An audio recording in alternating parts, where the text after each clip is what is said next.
you've been around this team for quite some time, Tyler, and you know what it looks like to have a championship quality team and certainly a division winning team. You think you have one on your hands now? What do you think? I definitely do. I mean, we knew that when we first started, and that's the biggest thing is that you keep everything in-house. You try to focus on what's in-house.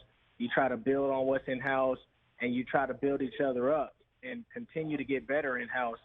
Everybody on the outside has their own opinions, but, each week things change.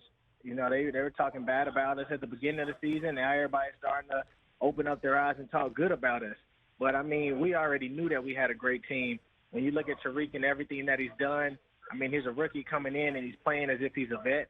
He's making big-time plays, allowing us to be able to keep their offenses off the field and allow us to be able to stay on the field. He's been D'ing up a lot of guys, like same with Kobe Bryant. Like we have a lot of rookies that want to play this game. You know what I mean? That's like it's hard when you come into the league as a rookie because so many people get distracted by the lifestyle and the money and everything that comes with it. But man, we got rookies that are grinding day in and day out. We got rookies that know time management. We got rookies that are putting in the work, that want to get better, that want to learn the game.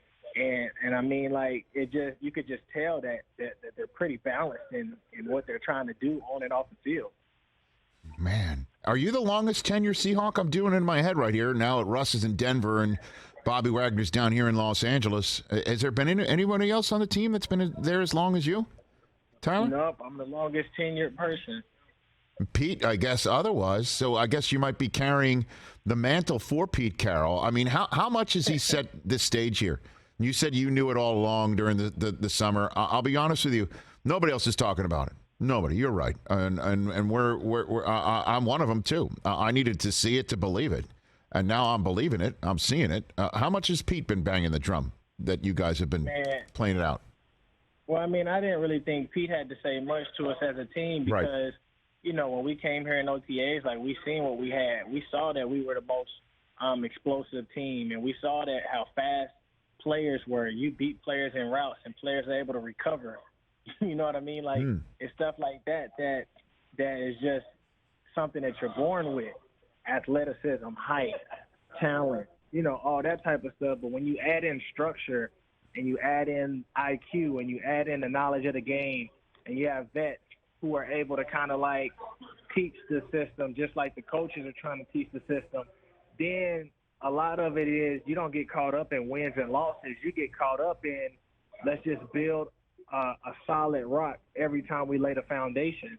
So even when you lose, you're just learning from how you lost and learning how to be able to get better because teams are just trying to attack you the same way that you got beat on defense. You know what I mean? And so it's like instead of being able to point the finger, instead of being able to get mad at each other or whatever, we just continue to keep building, continue to keep trying to lay the foundation, and just understanding that whatever happens, happens. But, that's really what it is over here on this side. And in terms of being overlooked and showing the world what you knew you had, I mean, your opponent this week can look at you and say, tell me about it, right? I mean, here come the Giants.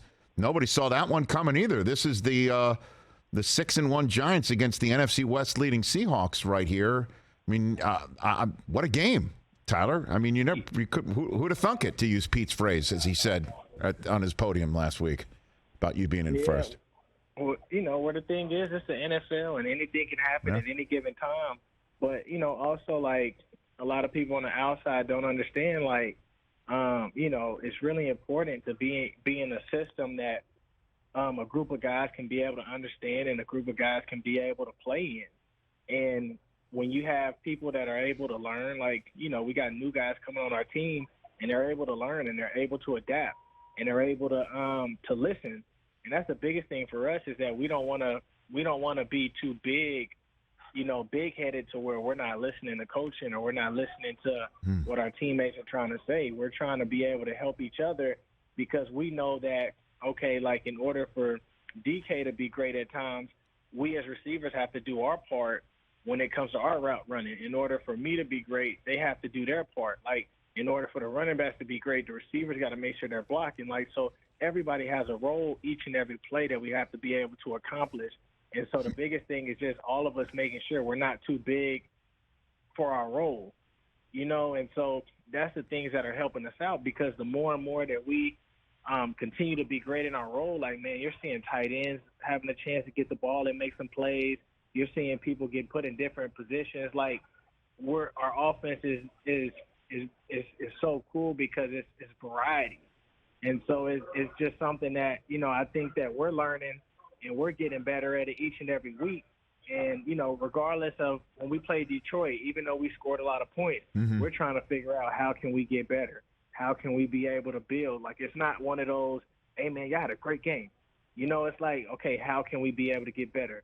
I know we scored 3 points here and we'll take points, but now we lost this game versus the Saints because we took 3 points. How can we build and just turn that into a touchdown without trying to get greedy? So the biggest thing that I keep going back to is just being able to lay that foundation.